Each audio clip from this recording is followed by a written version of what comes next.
Selamat malam untuk kamu yang baru mulai mengenal cinta atau mungkin sudah lelah dihianati cinta. Gue Adam dari Frasa Hati akan menemani kamu hingga terlelap jauh ke dalam mimpi. Pada malam hari ini gue siaran ditemenin sama salah satu kakak tingkat gue dulu yang akrab juga sama gue. Nah, katanya dia punya pengalaman menarik nih soal kisah percintaannya. Oke, langsung aja. Please welcome Kak Intan. Jeng.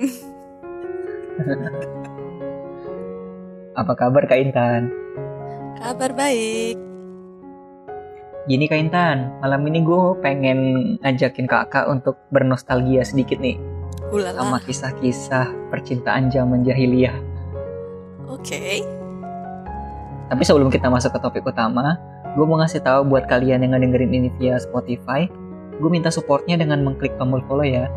Dan untuk kalian yang ngedengerin ini via YouTube, kalian juga bisa banget like, komen, dan subscribe, karena podcast ini akan gue rutinkan di hari Sabtu dan hari Rabu jam 7 malam. Oke Kak, malam ini gue akan mengangkat topik tentang hubungan tanpa status nih Kak. Atau biasanya orang bilangnya HTS. Tahu kan? Berat ya topiknya. Iya, sebenarnya aku salut sih sama orang-orang yang bisa ngejalanin hubungan tanpa status ini. Karena harus ekstra sabar banget gak sih? Pasti orang yang ngejalanin ini juga sebenarnya tahu persis bahwa ngejalanin hubungan tanpa status di satu sisi lebih enak karena tidak terlalu mengikat gak sih? Iya. Tapi di sisi lain itu karena tidak ada yang mengikat itu juga ya jadinya kayak gak punya hak buat apa-apa juga kan? Iya juga sih ya. Semacam merasa memiliki tapi sejatinya tidak memiliki. Gila. Sedih banget ya. Kenapa nusuk banget quotes-nya? Kan emang gitu gak sih? Ya gitu deh. Tapi Kak Intan setuju gak? Yang paling sulit itu ketika kita ngelihat si dia lagi sama yang lain. Ya gak sih Kak? Setuju, pakai banget. Kayak mau cemburu. Tapi kita bukan siapa-siapa. Iya, emang kamu siapa? Jelas-jelas nggak punya hak. Padahal cemburu itu kan wajar ya kayak. Kalau dalam hubungan nih maksudnya kan. Sebenarnya wajar, sehat malah. Sebenarnya wajar. Tapi kalau HTS itu nggak bisa. Ya itu dia. Nggak bisa sama sekali. Harus dipendem banget. Karena balik lagi kamu siapa? Iya betul. Gila itu nyiksa banget sih. Bayangin ya, kita cemburu sama orang yang bukan milik kita, tapi kitanya terikat sama dia. Terikat tapi nggak terikat gitu lah ya. Bingung juga sih harus bersikap gimana. Bukan bayangin lagi kalau ini. Aku tahu rasanya. Udah pernah ngalamin ya kayak. Terus ditambah lagi kita juga harus siap kapanpun kehilangan dia kan. Aduh. Yang ikatannya jelas aja bisa putus, ya nggak sih? Yaps, dan kita nggak punya hak untuk meminta dia kembali. Tapi menurut Kak Intan kenapa sih ya orang tetap memilih untuk menjalani hubungan tanpa status? Aku nggak tahu ya kalau semua orang sama. Tapi kalau dari pengalamanku ya, karena udah nyaman, terlanjur nyaman juga, tapi yang nggak bisa atau nggak mau komitmen, entah karena alasan apapun ya. Bisa karena emang gak mau terikat atau mungkin ada hati lain yang dijaga, entahlah. Iya sih Kak, setuju banget sih. Aku setuju yang kita kayak terlanjur nyaman itu. Tapi takut berkomitmen, takut ngadapin drama-drama percintaan, takut sakit hati, atau juga bisa takut ditolak. Bener, tapi gak bisa ninggalin. Nah gitu. Iya, karena kita nyaman. Aduh. Jadi lebih memilih untuk menjadikan pertemanan sebagai tameng dan kita berlindung di sana. Aduh. Kayaknya sesimpel itu aja nggak sih orang-orang itu kayak takut aja sih sebenarnya. Kalau aku sih iya. Kalau Kak Intan itu yang dua-duanya dua-duanya tidak berjuang atau salah satu yang berjuang atau gimana Kak? Kalau berjuang gimana ya? Itu mungkin bisa dibilang berjuang, tapi nggak berjuang fullnya juga karena ya salah satu aja yang berjuang dalam tanda kutip ini. Dan di kasus itu Kak Intan yang berjuang. Iya. Cuma mau dibilang berjuang juga enggak juga, karena ya gimana, aku juga enggak pengen terikat. Oh, Berjuangnya juga iya, iya. setengah-setengah sih. Boleh dong Kak di-share Kak dari awal mulanya tuh gimana tuh ketemu dia sampai Waduh. akhirnya Kak Intan setuju ngejalanin hubungan tanpa status ini. Oke, nice question. Dari awal nih, dari awal Dari kenalan ya. awal, ya dari awal kenalan. Nah, jadi awalnya itu kan temenan doang. Ah, Ini nggak usah sebut nama ya, pokoknya temenan doang. iya iya iya. Nah, terus kan karena aku sama dia ini sama-sama tipe yang melankolis gitu. Jadi ya Melankolis gimana nih maksudnya? mau bilang banyak teman juga enggak, banyakan diamnya, santai, gimana ya, pokoknya sama, mirip-mirip lah karakternya.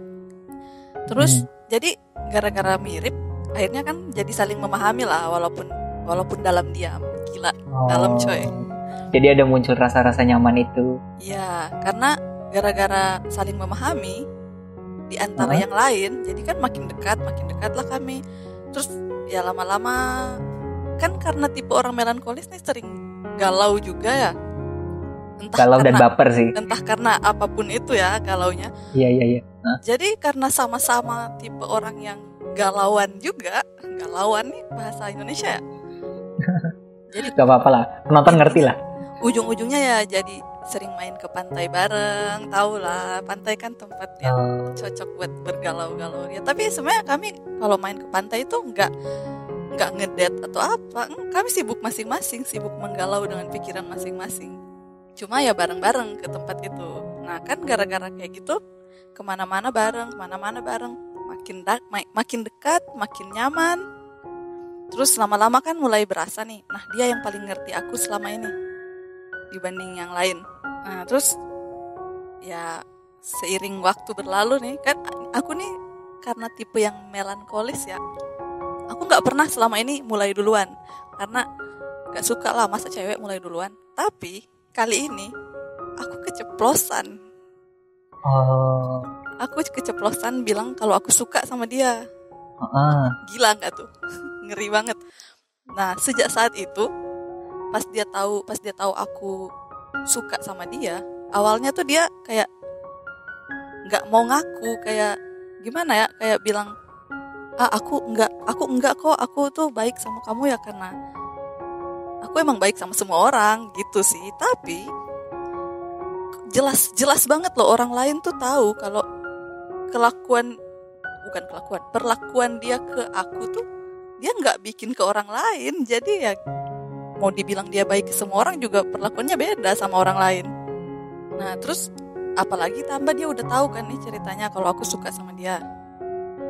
Aku nggak tahu ya, karena dia bilang kan dia nggak suka nih sama aku. Maksudnya rasanya tuh nggak sama, gimana sih, dia nggak punya perasaan yang sama. Tapi sejak saat itu dia tuh mulai ngajak jalan bareng, nonton bareng, pergi makan bareng, kayak gitu-gitulah. Tapi awalnya biasa-biasa aja ya, udah nonton kayak temenan biasa lah nonton. Nah lama-lama mulai nontonnya itu udah nggak sekedar nonton lagi, nontonnya udah sambil holding hands, pegangan tangan. Oh gitu, ya. Bayangin lah gelap-gelapan di bioskop. Terus makan bareng. Bisa lebih sih orang biasanya. Terus makan bareng juga nggak sekedar makan, tapi udah ya so sweet gitu lah, pakai suapin. Suap-suapan ya. Jijik nggak tuh? Rasanya pacaran tapi iya kayak pacaran.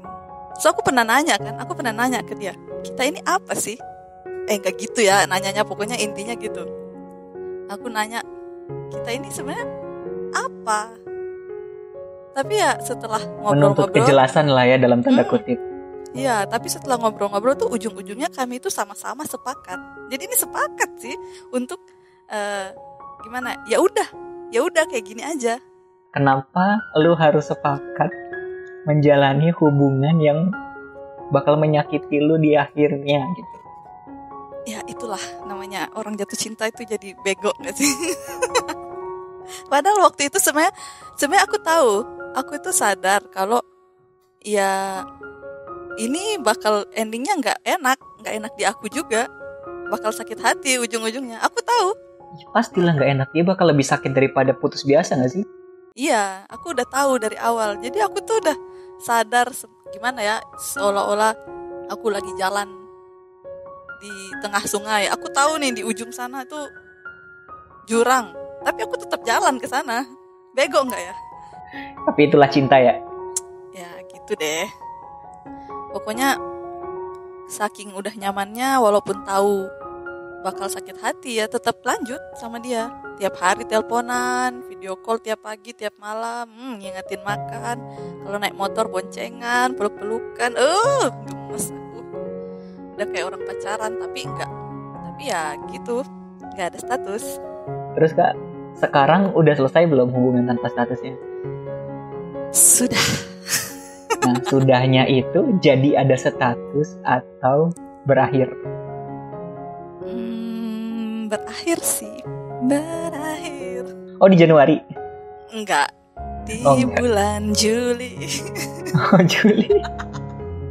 Agak selip-selipan curcol ya. Ya. Tapi bener gak Kak? Dia lebih sakit daripada putus cinta biasa?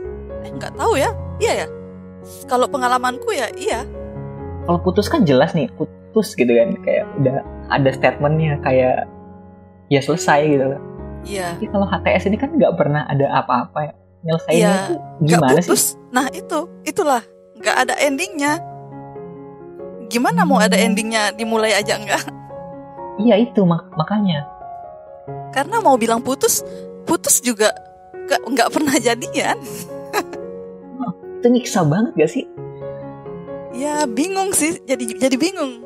Karena iya jadi bingung. Mau sakit hati, kenapa kamu sakit hati emang? Abis putus, enggak juga. Gimana dong? Tapi sakitnya itu nyata coy. Sakitnya nyata di hubungan yang sebenarnya tidak nyata. Wow. Yeah. My God, quotesnya. Oh my God. Tapi ya kalau ditanya orang pas lagi galau-galau, terus ada yang nanya kamu kenapa ya? Aku bilang aja putus. Cuma kan orangnya nggak tahu kan, jadi aku kalau bilang putus juga nggak tahu. Cuma dalam hati tuh kan sadar putus. Emang pernah jadian. Jadi bebannya bertambah nggak sih? Jadi nggak sakit hati doang. Iya. Ditambah menyalahkan diri sendiri juga nggak sih? Iya banget, ngerasa bego. Gak bakal jadi ending, tahu itu bakal jadi luka yang berbekas aja. Iya kan, jadi bingung nih mau aku harus gimana? Aku harus ngapain sih? Mau galau-galau juga ngapain? Gak galau juga gak bisa. Apalagi ya gak apa-apa deh, aku bilang aja sih, bodo amat. Dia kan sekarang sama orang lain nih. Nah sama orang lainnya ini aku gak tahu, gak jadian juga sih kayaknya. HTS juga emang si bangke nih. Oh gitu. Cuma okay. Aku ngelihat dia sama si cewek ini juga gimana ya? Aku jealous tapi ya siapa? Iya. Jealous tapi kau siapa? Aku mau marah. Kan ini ceritanya seolah-olah si cewek ini orang ketiga nih, mau dia merebut si cowok ini. Tapi kalau aku misalnya mau ngelabrak cewek ini, nah dia juga nanya ke aku nanti, emang kamu siapanya dia? Aku juga nggak bisa jawab. Iya benar. Cuma kalau orang galau nih ya kayak biasanya itu kan sebenarnya itu butuhnya itu orang untuk disalahkan, ya nggak sih? Kalau cewek ya. Iya kan tuh. Kalau misalnya lu putus nih sama cowok, kita tuh mencari-cari pokoknya tuh yang salah cowoknya gitu kan. Iya. Kita membangun apa namanya pemikiran di dalam diri kita supaya kita ngerasa lebih baik itu ya itu dengan menyalahkan si pacar tersebut kan. Tapi kalau HTS ini kan itu nggak bisa ya, pasti balik lagi ke kita yang salah gitu kan. Iya, sebenarnya aku juga gitu, namanya juga sakit hati ya, pasti nyari. Pasti kita berusaha ya, pokoknya dia yang salah, ya nggak sih? Iya. Jadi selama ini tuh aku selalu mikir gitu, emang dia aja yang brengsek, ya udah gitu-gitulah awalnya. Tapi walaupun aku ngomongnya kayak gitu ke orang-orang ya, iya, tetap aja dalam hati tuh aku tahu, aku sadar diri dia bukan brengsek, akunya yang bego sih. Dan kita nggak bisa ngebohongin itu, ya nggak sih? Iya. Dan itu yang membuat kita rasanya tuh semakin terpuruk lah. Benar. Wah, aduh. Sorry nih Kak, membuka luka lama nih kalau kayak gini ceritanya. Bukan luka lama sih. Oh, luka baru. Enggak juga. Enggak sih, Oh, udah nggak enggak baru-baru berdarah. amat lah ya. Udah enggak berdarah kok. Udah nggak berdarah, udah lumayan mengering ya. Iya. Tapi bekas belum hilang dong. Belum lah. Oh. Emang kalau secepat itu hilang mah apaan? Kan aku nggak pernah main-main. Berat. Nah Kak, setelah ngomong panjang lebar nih soal hubungan tanpa status, kira-kira Kak Intan punya pesan, saran, atau quote gak nih buat para pendengar di luar sana tentang hubungan tanpa status? Wow. Quotes? Pesan. Saran juga boleh, pesan juga boleh. Jangan sih, jangan coba-coba. Kalau Coba-coba. belum, jangan coba-coba. Jangan penasaran deh. Kalau udah, Kenapa? ya jangan, bahaya. Aku saksi hidup. Iya. Kalaupun udah lagi dalam hubungan tanpa status, mending stop aja deh. Mau sampai kapan? Semua hal itu Iya. butuh kepastian kayaknya. Bener. Kita mau memulai atau mempertahankan, bahkan untuk melepaskan pun, kayaknya kita pasti butuh kepastian, ya nggak sih? Iya bener. Selesai pun butuh kepastian. Ya, bener banget. Nah, kalau dari gue Kak, untuk kalian yang sedang menjalani hubungan tanpa status, percayalah, hubungan tanpa status hanya akan membuat rasa sakit yang dihasilkan menjadi semakin parah. Hubungan tanpa status sejatinya hanya hubungan fisik semata, yang sering hilang tanpa kabar, yang hanya datang ketika butuh saja, tanpa adanya komitmen yang jelas. Sudahlah, sudah saatnya kalian melangkah, sudah saatnya kalian berhenti setia kepada sesuatu yang bahkan tidak pernah mengikat. Sudah saatnya kalian berusaha lebih, tinggalkan saja dia yang tidak mau berusaha untuk kalian. Toh, masih banyak insan di luar sana yang lebih bisa menghargai perasaan kalian seutuhnya. Luar biasa. Aku tersentuh. Oke deh, sekian dulu ya untuk podcast kita malam ini. Bagi kalian yang punya cerita cinta untuk dibagi, kalian bisa kirim ke email adamsyaifulhilal@gmail.com. Jika cerita cinta kalian menarik, gue akan dengan senang hati ngebacain cerita cinta kalian. Dan untuk kalian yang mau ceritain langsung cerita cinta kalian juga bisa kirim rekaman audio kalian di email tersebut. Dan sertakan juga ya kontak kalian yang bisa dihubungi. Jangan lupa untuk like, komen, dan subscribe atau follow channel ini. Udah cukup sekian, jika ada salah-salah kata gue mohon maaf. Gue berharap kalian bisa mengambil sesuatu yang positif dari podcast ini. Gue Adam dari Perasa Hati, dan bintang tamu kita Intan Angelia. undur diri dulu. Selamat malam. Bye.